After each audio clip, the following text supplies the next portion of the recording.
আসসালামু আলাইকুম এভরিওয়ান। আজকে আপনাদের সাথে শেয়ার করব পালং শাক চিংড়ি রেসিপি। এইটা কিন্তু পালং শাক দিয়ে চিংড়ি খেতে অনেক বেশি মজার হয়। এর জন্য আমি একটা হাঁড়ি বসিয়ে দিয়েছি আর এর মধ্যে আমি দিয়ে দিচ্ছি পরিমাণ মতো তেল। পরিমাণ মতো তেল দেওয়ার পর আমি এর সাথে অ্যাড করে দিব পেঁয়াজ কুচি। তারপর একটু নেড়ে চেড়ে আমি পেঁয়াজটা যখন হালকা হয়ে আসবে তখন এর সাথে অ্যাড করে দিব চিংড়ি মাছগুলো। চিংড়ি মাছগুলো আমি আগে থেকে ধুয়ে একদম রেডি করে নিয়েছিলাম।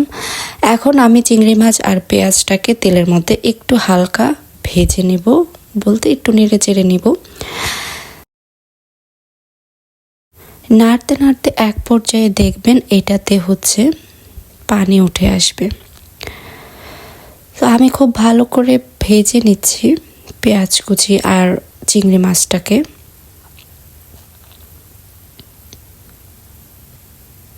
ভাজার পর এই পর্যায়ে আমি দিয়ে দিচ্ছি লবণ। লবণটা আমি প্রথমেই অ্যাড করে নিয়েছি যেন পরিমাণ মতো, যেন পরে আর না দিতে হয়, এটা বুঝে দিতে হবে। তারপর আমি এর সাথে দিয়ে দিচ্ছি অল্প পরিমাণে হলুদ দিয়ে আর একটু নেড়ে চেড়ে একটু হালকা কষিয়ে নিব।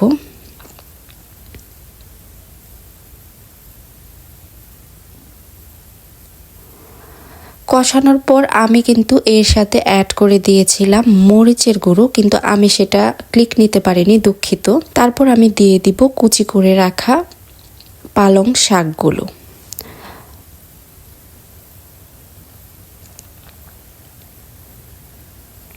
আমাদের এখানে কিন্তু অনেক বেশি ঠান্ডা, আর ঠান্ডার মধ্যে এই পালং শাক চিংড়ির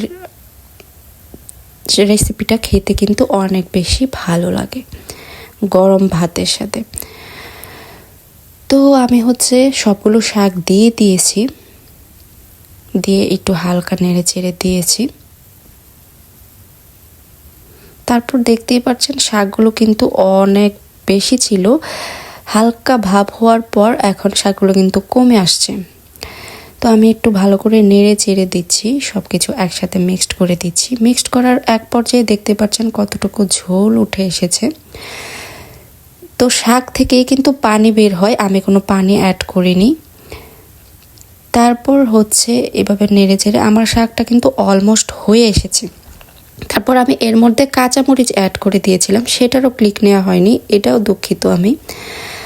তারপর এই তো দেখতেই পাচ্ছেন আমার শাক একদমই রেডি।